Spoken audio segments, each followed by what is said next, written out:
Welcome back to API Days Singapore 2022.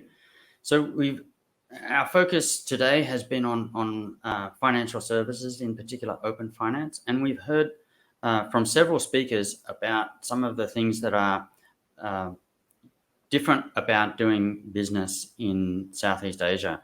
So what I'd like to do now is we're going to have a panel discussion that will discuss this very point about why you can't just necessarily transplant business models from outside Southeast Asia into this region.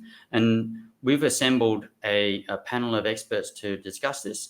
So I'd like to start by firstly introducing our moderator, Zennon Kapron. Welcome, Zennon. Great to have you back at API Days Singapore. Thanks, John. Happy to be here. I think it's I've been to every single one of the API Days Singapore, so it's great to be back.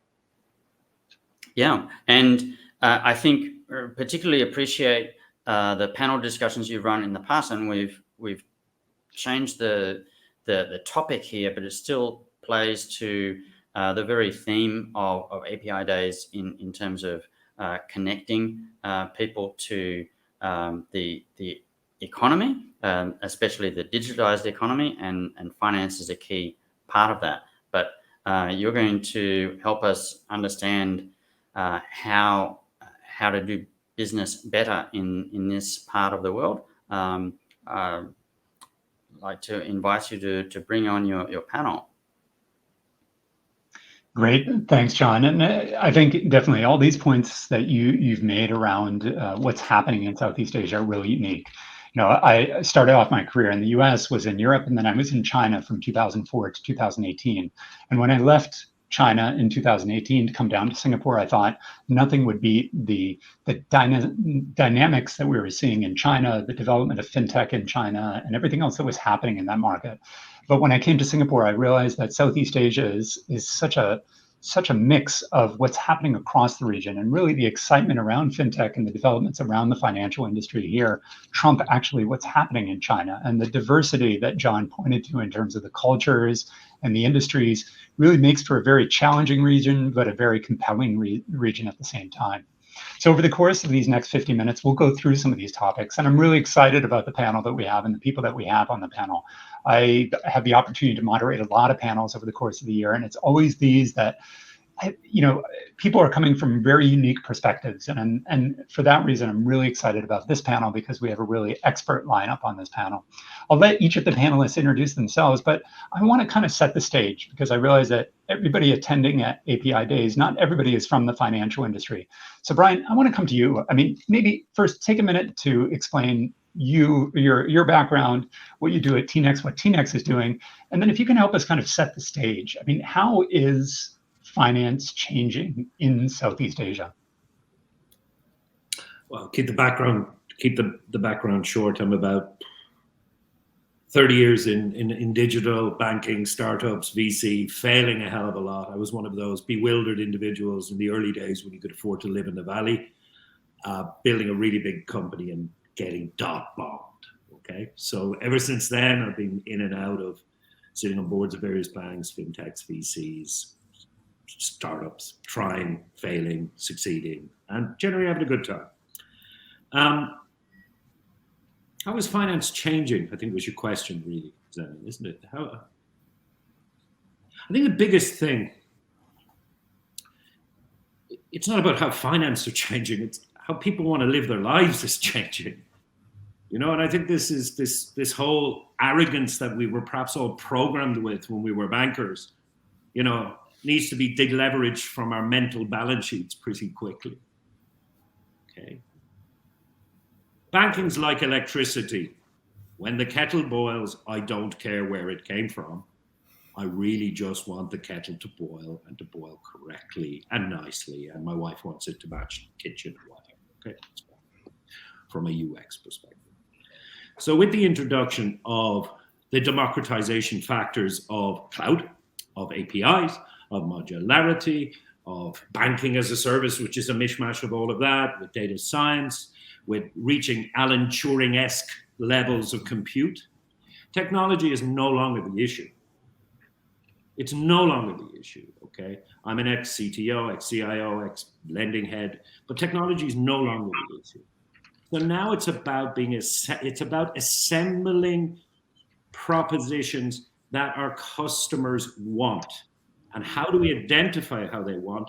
We can look at data science. We can look at how they live their lives through various social media, through feedback, to whatever. So as before, it was product-led. Now it's about how do we embed ourselves in the lives of our customers. And it no longer involves me standing in front of a board asking for eye-watering amounts of money for a server farm. You know, the ability to do it now has been democratized. So it is a phenomenally exciting time. The world has changed. It's no longer about the electricity generator. It's about who provides the best electricity so that will power our lives, is my view. There's some great analogies there. I was taking furious notes in the background, but I think the arrogance of banking, and that really sticks with me. One of my favorite graphics is a graphic that matches the hours that banks are open versus the hours that people can go to the bank, and they're exactly opposite, which kind of points at how the nature of this has changed. Cyrus, I want to come to you on this. I mean, with UBX obviously providing fintech and services to Union Bank as well as other banks around the region, maybe speak to how this differentiated value proposition has been important for the bank in the jurisdictions in which it operates. Okay. Yep, thanks, Zennon. Yes, UBX was spun out of the Union Bank about 3 years ago. Same as with any corporate innovation. We're spun out, and if I may borrow Bryan's term, I wouldn't want to call my parent bank arrogant, but I'd say like at the core of banking fundamentals, to spin out new business models and acquire customers faster. That's essentially it. I agree with Bryan wholeheartedly. My years in innovation, it's no longer about tech. It's like identifying which experience of our customers could we be present in. And that's how we built UBX around the products and services that we have. It's like, as cheesy as it sounds, like we're there, the everyday experiences that matter to the people. And with that, we built our first products are in disbursements. So Philippines, a vast country with a lot of rural banks across the country. We built a facility wherein it's easier for customers to be able to transfer money from one regional bank to another at a more cost-effective manner and faster as well. The other one will be payments, and the third one will be on lending as well. Again, going back to what Bryan has mentioned, we could talk about later about our DeFi strategy and like self-sovereign identity. But if you're working in the developing market, address the fundamentals first. How do I make my payments? How do I make my bills payments? How do I have access to lending facility? I don't have a credit score. Would you guys be able to provide me that? And I think at the heart of it, especially with this, if I may take on the tone of Bryan, as he said this today, it's like innovation theater. We have it. A lot of people like to talk about concepts, blockchain, buzzwords, etc. But at the heart of it, since we're from a bank, we're about the practicality of it and how our customers will be able to utilize the products and services that we have. That's great. Cyrus, you use practicality and DeFi within 2 minutes of each other. So we're definitely going to come back to that topic because I want to figure that out. You know, I want to figure out what that is. I mean, you brought up a lot of good points, and some of those refer around to financial inclusion, which is a topic we'll get to a little bit later on. I want to switch to another subsegment, though. I mean, Melissa, Bolttech heavily focused on the insurance side of things across the region. I mean, Bolttech is pretty much everywhere in terms of geographical footprint. What have you seen in Southeast Asia, and how is insurance changing within the landscape here? Yeah, so hi everybody, and great to be part of the panel. I want to start actually by saying I'm probably more like you guys than you think. I actually spent a good part of 10 plus years in banking and digital bank as well. And Bryan, we kind of crossed over in China in the days of the rising fintechs and learned a stack of the Chinese models on innovation as well. What I would like to say is that I've only been in insurance for 3 years, my time in Bolttech. And I think what is really interesting as an observation for me is that insurance, dare I say it, controversially, is probably about 15, 20 years behind where banking is, and you guys are already saying banking is behind, right? So when we sort of talk about insurance being relevant and contextual to the customer, customers, definitely not waking up to want to buy insurance every day. Imagine just how difficult it is for insurance, which is not as transactional and contextual as banking is, and being able to embed in customers' lives. And, I think a lot of what I see in Southeast Asia in terms of interesting trends is just how a lot of the fintechs are really looking at different ways on how to make insurance protection products contextual, relevant at the time of need. And given that, the insurance penetration in Southeast Asia, if you sort of leave out Singapore, is less than 2%, obviously there's a huge opportunity that everybody is very interested in and trying to understand how to tap that opportunity, really. Really when I think about the interesting trends for insurance as I represent insurance today, to me, it's one, how do you take that opportunity to increase that insurance penetration? Two is it must be highly contextual because we're not dealing with a hugely mature market in terms of the protection world. And three, again, quite controversial, is that 100% digital is a misconception. We are talking about, agency and broker kind of models, digitizing the kind of offline models, in conjunction with online as being a really important mode in how to actually crack the code of digitizing this space. So, yeah, really interested to continue to chat on all these areas. That's great. I think, Melissa, what really resonates with me is the complexity of insurance. I mean, you mentioned that a lot of the financial industry is all about simplicity and making things very simple, but the insurance industry has rightly or wrongly been very complex over time. So how do we simplify that going forward? So I definitely want to dig into that. Pieter, I want to bring you into the conversation here. When we talk about simplicity and we talk about ease of access, I mean, obviously APIs and connectivity and joint innovation come into play here. I mean, what as AFIN and APIX, what have you seen around organizations coming together to provide better services to the market, and what do you think is driving that from market demand? Right. So, Zennon, thank you very much, and it's an honor to be here on the panel. Just very quickly, self-introduction. Similarly to Bryan, I've lost also most of my hair working in the financial industry, and well over 30 years being pioneering with technology. And I agree with Bryan that technology should not be the problem anymore today. And so as having gone through tremendous amount of bringing new things into the regulated environment, I also started to see, what works and what doesn't work. And about 5 years ago, I got invited to be an advisor to the regulators in Singapore. And together with that program, we have been able to contribute to various things. And one of those things has become APIX. Though at the same time, technology increasingly is lesser the problem. And we have seen fintechs that started fresh being extremely effective in building financial services overnight using the power of cloud computing, of course, the internet, mobile, and the use of components, right? So instead of doing everything the old way, bringing things together created tremendous of power. At the same time, we also saw that a lot of incumbent and also smaller financial institutions are struggling a lot doing the same thing. Most people may not realize, but I think about 80% of all the banks in Asia are brick and mortar, don't have any digital presence whatsoever. And it may sound funny. Everybody thinks, we have solved this problem, but we have not solved this problem. So when we saw that, we said, what is driving that? And at that time, the IFC World Bank, together with MIS, were saying, how can we remove some of that friction, right? Some of that was perceived to be regulatory in nature, and some of that was perceived to be monetary in nature.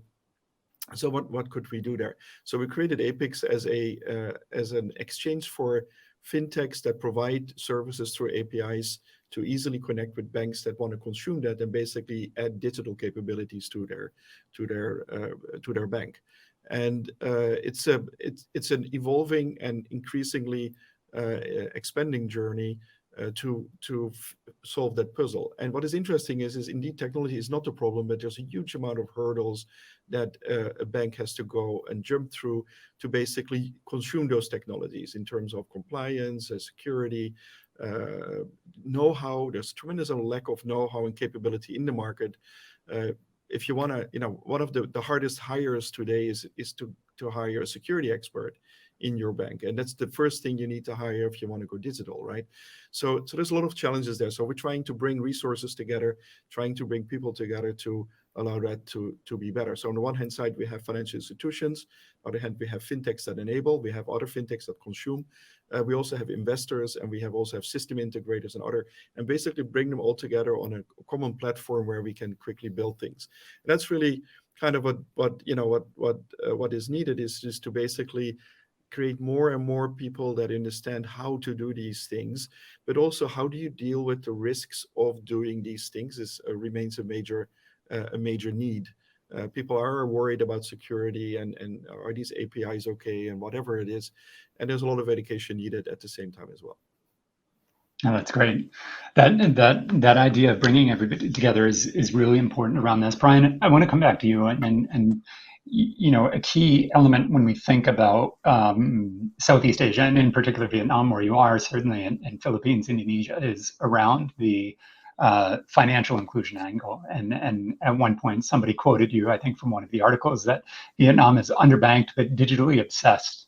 Can you talk a little bit about what digital means and how when you have that kind of population that is online, that is digitally obsessed, how to bring them into the financial system? Yeah, I think let me take a step back. Banking hasn't changed since 1400. It's a store of value, method of interchange, and a provision of credit. And you can distill that up to CDOs, FX, derivatives, doesn't matter. They're all falling into those three categories. What we know is the delivery of CASA, lending, and payments in Southeast Asia, and particularly in Vietnam, hasn't been relevant to the majority of the population. Only 31% of the Vietnamese population out of 98 million people could be classified as banked. So there's a product problem there. There's an education problem there because customers see no value or relevance. And there's a regulatory problem, but it's not a problem, it's a challenge. I see regulators never as a problem. They're trying to protect the people we're trying to sell to. So it should be encouraged to be strong and resilient. So when we started TNEX, I said, well, I could do the traditional N26 type approach, MOX approach to a lesser extent, or Starling approach or whatever. But it wouldn't have worked because my customers don't want banking. And it's back to this arrogance. We sit sometimes, and in the West, we run financial inclusion programs, telling customers they need us. Okay? That's like telling your wife she must love you. Okay? Not a long-term relationship. So what we've got to do is we've got to, number one, educate people about how to be financially well. Okay? And financially well doesn't mean go straight to a bank. Okay? And now with the emergence of other capabilities, some of them a bit dangerous like BNPL, to others, perhaps less dangerous and more useful. We need to educate. Then, without digital, there'd be no inclusion. Let's forget it. Unless you massively deploy digital, you can't manufacture your product or distribute your product at a margin that you can stay solvent. Because my customers earn $3,000 a year. So if I look at a cost of acquisition model of $20, I'm bankrupt. Okay, so you have to deploy massive amounts of digital, and the banks need to break down the barriers in their brains about the adoption of this new approach to banking. I'm not going to go to the regulator because we could spend days on that, and you know what, I'm very pro-regulator. But I think the last thing, banking is no longer the ivory tower that we were all raised in. Banking needs to become relevant to the market. So the products we have at the moment, you know, no customer I have could ever afford a mortgage, a traditional mortgage, but they could afford a different fractionalized, smaller way that perhaps they can, over periods or generations, it doesn't matter, own part of their house or own part of property. None of my customers can afford to use Visa. Okay, my merchants can't afford to use Visa because they can't afford the margin erosion. And if you go into a shop in Southeast Asia, in a lot of them, I know in Vietnam, my local shop guy, dear friend of mine, Anh Tang, always apologizes when he puts 2% on my bill when I pay with my TNEX card. Okay, because he can't afford it. So we've got to come up with the right products, which avoid at the right price, and we have to, you know, embed these into our customers' lives, educate them why embedding them is important. None of that has ever happened before, because you open up any banking app, let's get away from all of the DeFi embedded guys, it's all theater, half of it. When I open a normal banking app, what do I see? Accounts. Okay, it's products and accounts. Might even get a nice donut in there, which no one ever understands anyway. I'd love to meet the UI UX guy who would develop that one. But when you log onto my app, we tell you how well you are, mentally, physically, what you could do to be more financially better. How can you save better? How can we help you? So it is it's a customer change. It's a whole fundamental change in business where banking becomes less relevant, still important, but isn't in the light. It's supporting, it's foundational. It's no longer leading. Okay. Sorry, I was a bit circuitous. I get passionate about these things. I can't tell at all. 800,000 customers, and we'll hit probably 1.5 million by the end of the year. So the approach seems to be working. Bryan, I just want to stick with you. I mean, when you talk about personally well, is that the role of the bank? I mean, should the bank be involved in something like that? Is that the new role of banks in Southeast Asia? So should the bank be involved in ESG? Should the bank be involved in ethics? I believe so. I believe that it is a human right that people should have access to financial services that makes their lives better. Now, I had a conversation with one of the largest banks only 2 days ago on my whirlwind tour of the world. And I spent 25 minutes, he spent 25 minutes telling me about how great everything was, but never mentioned customer value, or customer in the whole thing, okay? So yeah, do banks have a role in ethics, human rights, ESG, carbon, and supporting human beings to have a better life? I believe so. And that's why I built TNEX. That's why I will never charge ridiculous predatory rates for my customers. That's why I refuse value propositions that could drive my CASA balance through the roof and make my lending journey on a NIM beautiful. But, you know, I'll end with this. The reason that banking's got a problem, if I just distill it down to two things, it's culture, because as we know, organizations are destined to produce solutions that mirror the communication structures. God bless Melvin Conway. And, you know, strategy gets eaten by culture on a daily basis. And the last thing is NIM. Net interest margin is poison to ethical banking in many cases. So banking fundamentally is running on get it in cheap, lend it out expensive. That's how we always did it.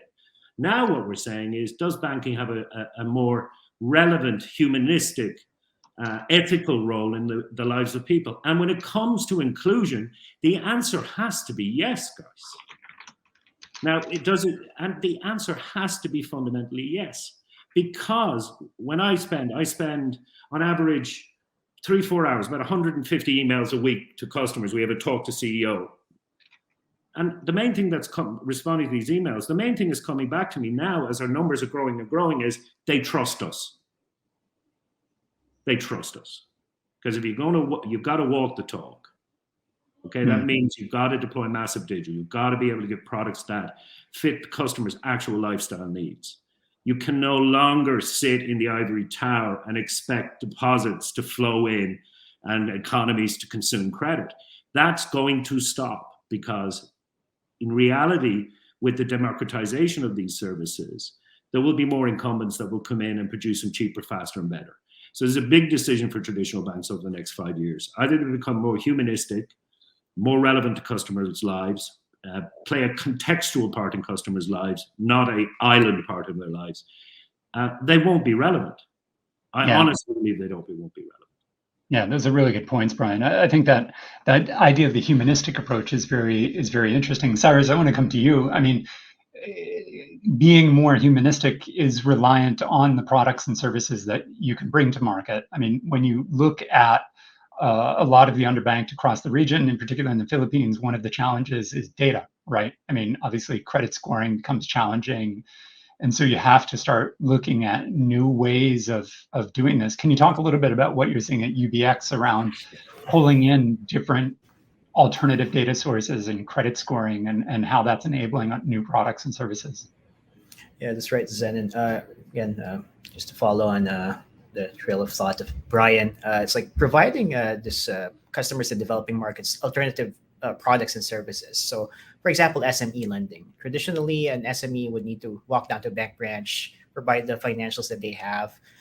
Someone will underwrite the risk for them and then eventually come back 3 business days later, approve, not approve. That is if they have financial documents to begin with. But if you go to the far-flung areas, especially in these developing markets, you have fishermen who has like a running balance sheet of 10, 20,000 US dollars monthly, quite sizable actually, but with nothing to show for.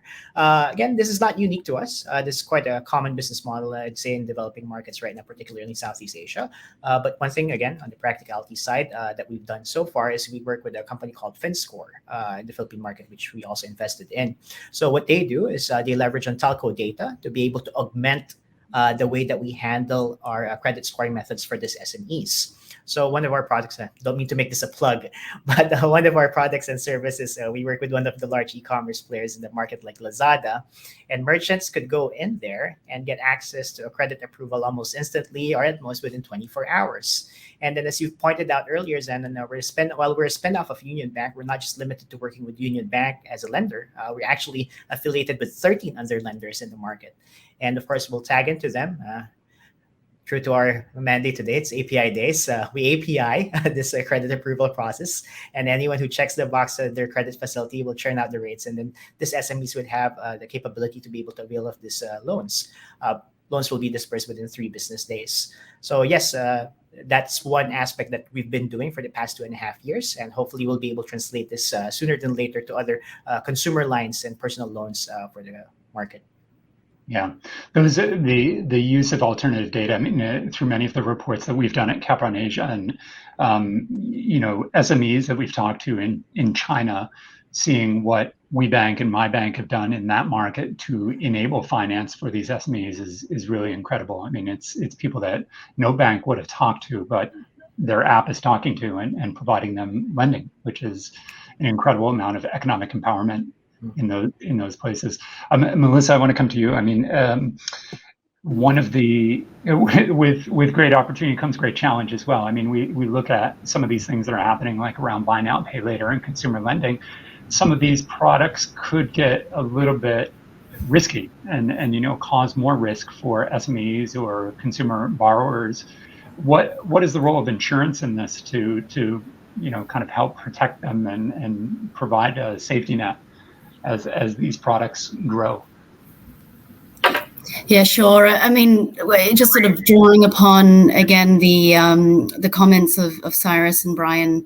When we're talking about the unbanked, underserved markets, we're talking about a kind of younger demographic. We're talking about people who have kind of skipped landlines and straight into sort of completely digital lifestyles, right? When Bryan, you mentioned the need of a bank. Actually, many of these people probably just, from a mindset perspective, have already sort of skipped the need and have moved on to, gathering their financial services through the likes of the fintech and super apps of Southeast Asia.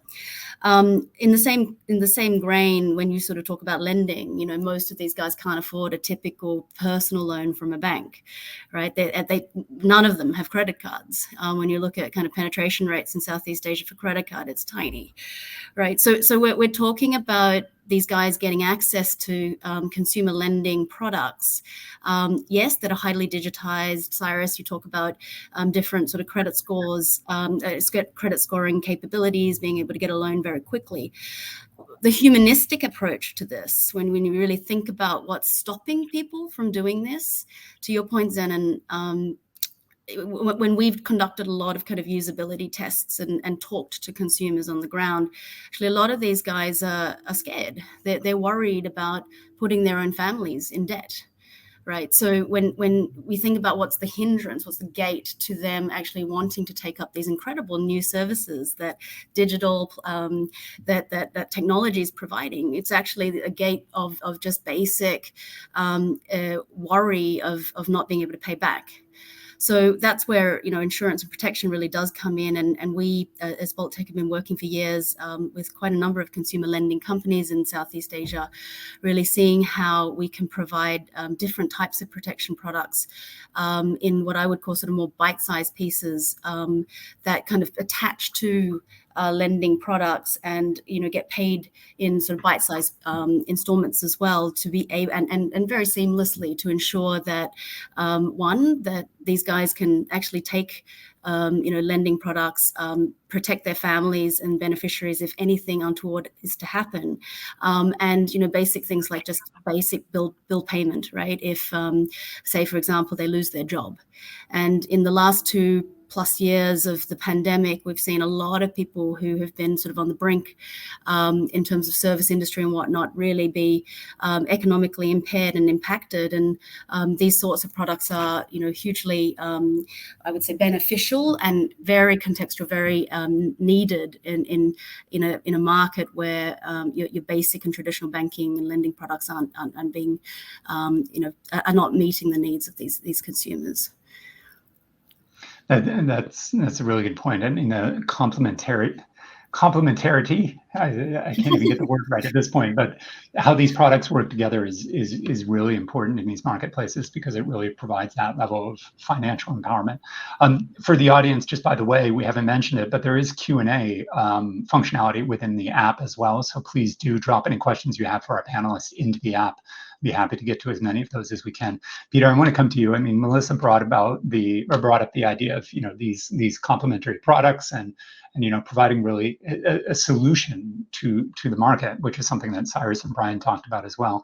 How do you see the partnerships between traditional financial institutions, fintechs, and some of these super apps evolving, and how have you seen those partnerships changing over time, and especially within the financial inclusion context? And you're on mute, by the way.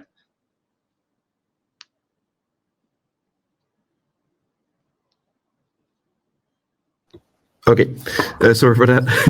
Zennon, it's a very good question. You know, there's multiple aspects to that, and so if you bring in the aspect of financial inclusion, there's a lot of things at play that kind of are you know, are far away from, you know, kind of the idea of super apps, et cetera, right? So I think there's, you know, the first thing is people need to have access to these digital channels. Interestingly enough, in Asia, that has grown dramatically over the last 10 years. More specifically, recently, most countries you'll see increased higher penetration to the point where it's not really an issue anymore, but it still plays a key role. But I think when you think about financial inclusion, you have to, you know, and Bryan touched on the element of trust, which is very important. Banking is a lot about trust building. For a lot of people, they trust the cash they have in their hands, right? And when you shift to a digital model, it's not only that you have to build trust, that they trust you, but they need to first of all trust the fact that digital money is the same as what they had in their pocket the day before. And I think that's still a huge challenge. For example, in the Philippines, a good part of the, there's a high level of not financial inclusion, is over 50%. It's a very strongly cash-based society because of that, right? And you not only have to get people on digital, you also have to have them understand that how does digital money work, and what can you do with it? And a lot of educational aspects are coming into play before that really kind of ties to other things. And you have to teach people that, can move money from one, I can digitally move money to another person. Right, before they had to walk to the branch and then fill a form and then wait for an hour and then maybe the money would go. But most of the for example, in the Philippines, a lot of the rural banks that people are banking with are not connected to national networks, so you can actually not send money anywhere, right? So it's very, very limited, right? So I think when you realize that, then and you see all these hurdles of the physical world and the digital world, that is really what financial inclusion has a lot to do with. There's a lot of education, there's a lot of trust building. And of course, people have, as Bryan was saying, people have very small amounts of money, right? So, for a lot of banks, that's, the NIM has not been interesting. How do you make money out of that, right? So you have to start to level and say, well, there is a way to make money, but you have to do that over time. You have to do it in the right way, and you can't just be predatory lending in that space. People will definitely not have trust in that. So I think that's one key aspect on the financial inclusion side. I think if we talk about super apps and other things, I think what's really important to highlight that kind of shows the power of APIs, integration and technology, bringing things together, allowing them to coexist. It also allows, what is the role of finance in that, right? What is a super app, right? A super app is actually something people want to do. And a lot of banks have forgotten that actually people don't want to do banking. Right? They need to make a payment. They need to do something, right? They're not there. And so a lot of banks have lost relevance because people don't see them as something they need to work with, right? People go to, they go to Grab to get food or to get a cab, or they go to a commerce site to buy something, or they need to do something, right? Or need to get a piece of tool, or they get the whatever that is, right? So that the super apps are basically useful, and in their financing or banking comes in as a underlying infrastructure, right? And I think for a lot of banks, in terms of thinking, they have to start thinking more humbly to say how I can support these processes rather than thinking they're banking the world or something, right? So I think embedded finance or enhancing those services is really where a lot of the innovation is happening, and you have to redefine yourself how that works, and then you can complement things, right? So once you create a community around something, then in there you can bring in things that enhance that community, and it doesn't have to be financial by that way. But that is how I think super apps are growing. I also think that super app is I'm looking at Bryan because I'm very sure we started our career with mainframes and one big piece, one big machine, right? And a super app is kind of like a little mainframe to me. And my mobile phone is like an assembly of icons. So I think that we're going to have kind of a gyration between super apps and a lot of apps on your phone, and it's just how it manifests itself. And I think because apps can't really talk to each other yet, but what if they could? Right, then you could like wallets and other things can start to connect things together on your phone. It doesn't have to be a super app for that matter. It's a more technical thing. But I think that kind of things start to seamlessly work together. Combined for financial inclusion, super important is educational, building trust, because that's really important, and allowing people to from small means to start growing financially is really the opportunity. And I think Bryan, you were mentioning earlier about the neobanks from the West, etc. They have a very different model that doesn't work here. But this is a growth market with people that have really small means that are going to economically grow and work in communities, as opposed to countries where banking, there are too many banks, too mature, and basically the differentiation is in the UX, not in what really happens on the front. So in fundamentally, right? So I think there's a huge difference there. So I think in Asia, there's a huge opportunity to grow if you allow kind of community thinking to happen and bring these things together. And of course, APIs and other things are great technical capabilities to allow that to happen. Peter, I like how you said the digital bank models in the West won't work here. I question if they're actually working in the West as well. I don't Well, know if they're really. We're seeing problems happening. It's not a surprise because a lot of those models basically focused on taking a lot of investor money to buy customers at up front. But if you look at the average balances they're building, it's not sustainable. You can't build a sustainable bank by having an interest rate that has nothing to do with the market, right? So if you're offering 5 to 10% interest on a deposit to attract customers, maybe that's a gimmick, maybe it's a campaign, but that's not sustainable banking either, right?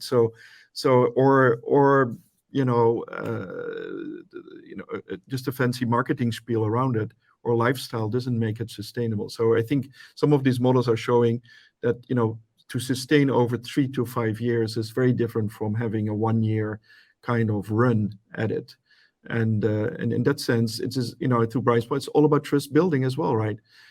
People may trust a bank for a year if you give them 5% interest, but the moment you take that away, did you build trust? Maybe not. I don't know. Don't want to say too much about it because, but there are successful models as well, of course, but it isn't that easy. Yeah, and I think one of the things that people underestimate is the ability of traditional banks to compete, right? I mean, traditional banks have a thick margin, and they need to stay profitable, but how profitable remains a question. And you kind of pointed, Peter. I mean, one of the faults that I think is the Hong Kong digital banks, and which ones will remain nameless, that had those kind of put 20,000 honky with us and for 6 months and 6% interest, which is obviously not sustainable. That does nothing to further the business model. Bryan, I want to come back to you. I mean, I guess the two elements on this are creating a sustainable digital banking model. So, kind of what is TNEX doing around that? And then, when I say super app, does that give you goosebumps or shudders when you think about the idea of a super app, or does it not even matter in places like Vietnam or Southeast Asia? I still keep coming back to customer. Sorry. Just to build on what was said before, Gates got it right a long time ago. Banks aren't necessary, banking is. I think that was 1982, 87, something as early as that. We don't need banks, guys. We don't need the definition of banks. We need a model that sustainably supports our customers' needs, wants. Okay? And it doesn't necessarily have to be banking, because banking on its own doesn't exist. Banking needs to support the service. It's an enabler. That's what it is. And we've been protected in the past by regulators and by, yellow monopolies and whatever, and no other ways of getting credit to do that. Okay. So from a sustainable banking model perspective, or a sustainable customer service model perspective, I think we've said this before, we believe in the second part of the sentence. We believe banking, forget about embedded, we believe that banking is now about the second part of a customer sentence. When a customer says, I want a loan, that banks are in quickly. They don't wait for the second part of the sentence. The second part of the sentence is, I want a loan to educate my children. That's the important thing. And we focus on that. And then we look at how do we find the right ethical, sustainable products that make balance sheet and P&L sense, of course, to deliver. Or if we can't, we'll partner. And if we can't, well, we'll innovate. And we'll try, and we'll try, and we'll try. And in order to be able to do that type of sustainability, you need to have digital, you need to have advanced data science, you need to be a data-driven organization, you need to have sociologists and psychologists on your team, okay? Not relationship managers wall to wall. It's a completely different way of working. So in TNEX, first thing is our cost of manufacture and our cost of distribution are about 98% less than any bank in Vietnam. Okay, so our customer. So we're a business. Let's get back to sustainability. So that allows us to interact at a cost, a very, very low cost, both on an acquisition cost, an engagement cost, and a retention cost. Okay? We don't believe in sales and marketing division anymore. There's no such thing anymore. Not digital, guys. It's all engagement. From day one, you've got to be engaging. We can do that very, very quickly. because of our technology. So we can listen to our customers and feed that back into what we're delivering. Last year we did, between small, minor, or whatever, we did 1,600 changes. Name me a big bank that does one without downtime. Touch wood. So that model allows us to do that. So our manufacturing distribution costs. Our business will only work at scale, by the way, and that's a big problem in the West. Okay, I've got scale. I've got a massive blue ocean here that the banks can't interact with because they can't do it profitably, because they're real businesses, they're making profit. So I can manufacture and distribution into this at the right price point. I don't need to make a lot of money. At 3 million customers, my unit economics come down to $1 a year per customer at 3 million. So I've got to make $1.10, let's say, okay?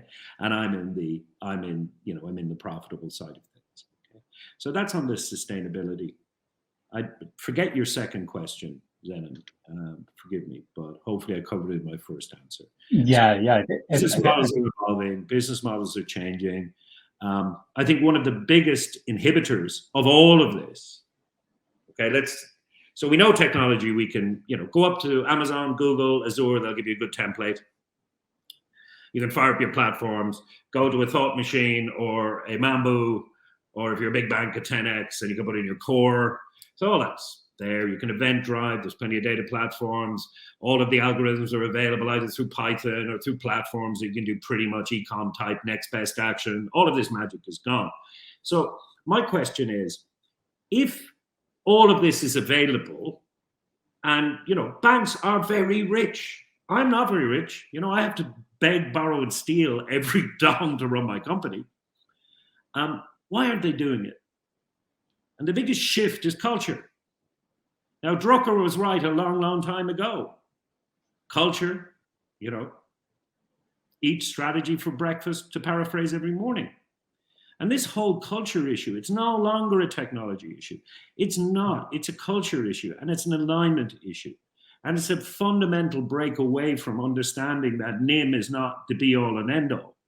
That in fact you're providing a customer service. Now I'm going to do this exercise. I'll post it over the next few weeks. I'm going to strip NIM out of every retail bank in Southeast Asia and see what's left. See what's left on an income side, okay? On a sustainable income side. Whereas we, for example, will reach profitability without NIM. Well, now we're introducing a NIM type model using our data science alternate data, and I'll be looking up the FinScore guys. Thanks, Cyrus. I'll be having a look at them later. But it's not our fundamental business. So there are other income streams as well. Data, it's a beautiful income stream. And you can do it ethically. I'm not talking about flogging to third-party PII data. No, there are ways now. The whole world is running on data. So right now, I can do any use case to our data. I can tell you how many 24-year-olds eat pho in this district, how frequently, how fit they are, how many steps they do, insurance possibly, where they travel, okay, because they've allowed us to do that, how they feel, who their friends are. So this data is gold. And I'm not giving out PII, but I can start providing data as part of the model as well, okay? Yeah, that makes a lot of sense. I mean, the robustness of what you can bring to market with that trumps a lot. This has been a great conversation. We've only got a couple minutes left. Melissa, I just want to come back to you. I mean, a little bit of pie in the sky here, but when we come back for API Days 2023, what do you think will have surprised us over the past year? What are you looking forward to in the next 12 months? Beyond being able to walk around without a mask, which is already possible here in Singapore, but changing rapidly. Yeah, I mean, look, I take it from the sort of insurance perspective. I think, if I was to be a futurist for insurance, to me, someone said it earlier, it's really about looking at what are the risks, right? And big risks coming up in Southeast Asia, probably the world actually, is around the cyberspace. I think that we as financial services underestimate this enormously, and it's really about, one, education, and two, about what kind of really practical and what I would call kind of, consumable contextual services that we can provide. And I think that this is an area that not just the digital banks, but also insurance has to really get on top of. So yeah, that's what I would be thinking 2023 is going to be all about. That's great. And Cyrus, for the last word, I mean, you've been itching to talk about DeFi, and you mentioned Dogecoin, and you wanted to, no, you didn't mention Dogecoin, but just, I mean, maybe talk a little bit about, in 30 seconds, kind of what crypto means for this, because I know the Philippines Center of Axie Infinity, that's bringing a lot of people actually into the financial ecosystem. How do you see that playing a role?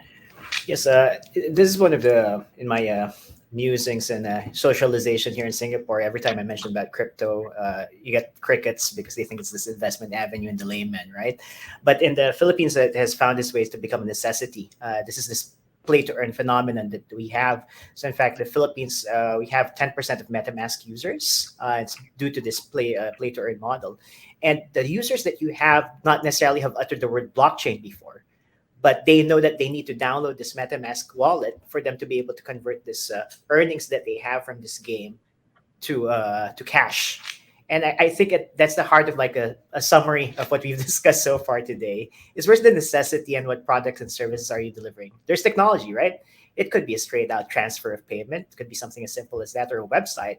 But does it bring money or a value add service to a customer?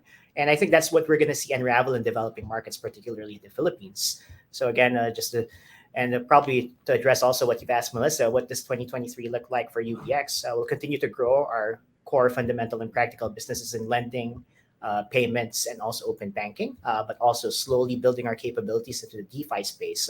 As we speak, we're developing our capability in our very own crypto wallet, where we will be introducing this as an alternative to savings for the relatively younger generation in the Philippine market. That's great. Yeah, it's amazing how these platforms are changing things. We have a 20-year veteran banker on our team, and he bought his first NFT last week. And despite the fact it's a really ugly ape, it's quite an interesting experience. And even he had bright-eyed, bushy tail when he was doing it. This has been a great conversation. I mean, I think 50 minutes is way too short for having these experts on stage. From my perspective, I've learned a lot, which is hopefully a good sign for the rest of you that you've learned as well. But thank you so much, Cyrus, Melissa, Pieter, Bryan. Fantastic conversation. And let me pass it back to John. Thank you very much, Zennon and team. That's a great way to close out this particular conference. But I think that there are lots of ideas there that could spawn lots more conversations. So I appreciate the insights you bring to what is special about Southeast Asia right now, and how to better engage with people, not just customers, but people, and help them to improve their lives. Thank you very much. Thanks very much for